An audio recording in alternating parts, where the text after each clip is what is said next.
បាទសួស្តីបងប្អូនអរគ្នានេះគឺជាទស្សនវិជ្ជានៅក្នុងភូមិកន្ត្រកសង្កាត់ស្វែងគុំក្រុងសៀមរាបបាទនៅក្នុងថ្ងៃទី3ខែមេសាបាទឆ្នាំ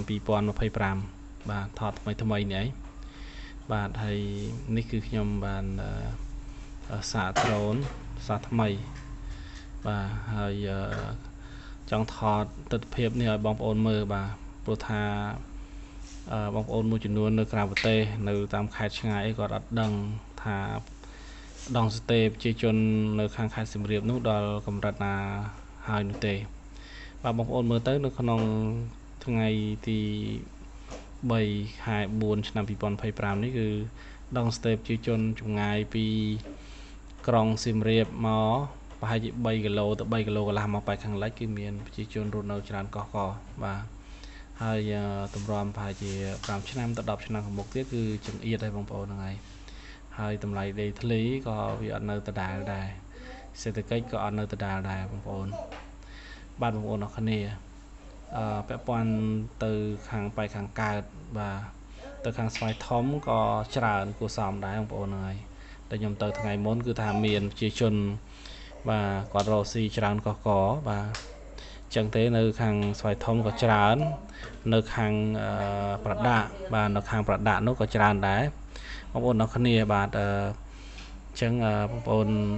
សម័យមើលទៅថារយៈពេល10ឆ្នាំទៅមុខទៀតថារ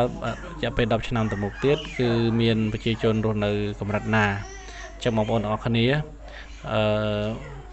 បើសិនបងប្អូនអរគ្នាបាទចង់ជាវដីបាទនៅខាងប្រទេសស្រីអីបាទតម្លៃតាម3000ជាង4000អីបងប្អូនអាចទិញបានសម័យនេះអាចថាក្នុង10 20អីណា10 23អីក៏ប៉ុន្តែបងប្អូនអរគ្នាបើសិនចង់ទិញនៅខាងប៉ែកខាងស្វាយធំបាទម្ដុំវងមូលផ្កានដួលនោះគឺតម្លៃខ្ទង់ប្រហែលជា6000បាទ723 720បាទ720ហ្នឹងតម្លៃខ្ទង់6000ទៅ7500បើទំហំ10 20អីបាទតម្លៃនៅខាងនោះខ្ទង់ប្រហែលជា11000បាទ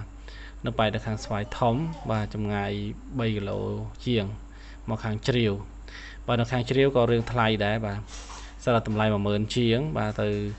ទៅ20000ជាងបាទ10 20បាទចំពោះនៅខាងកត្រកនេះបែកខាងលិចសាចាស់គឺ920អីតម្លៃខ្ទង់16000 17000បាទតាមទីតាំងតាមទំហំផ្លូវអញ្ចឹងណាបាទហើយបើសិនជាហួសហួសសាកត្រកប្រហែលជា1គីឡូ2គីឡូទៅភូមិវាលនោះអាចថាក្រោម10000ក៏មានដែរ720បាទហើយហួសនឹងទៀតមានបាទក្រោម10000មានបងប្អូនអរគ្នាបាទបងប្អូនអរគ្នាបាទនៅពេលនេះដល់ទីបញ្ចប់ហើយខ្ញុំសូមជម្រាបលាបងប្អូនតែប៉ុណ្ណេះជួបគ្នានៅវីដេអូក្រោយៗទៀត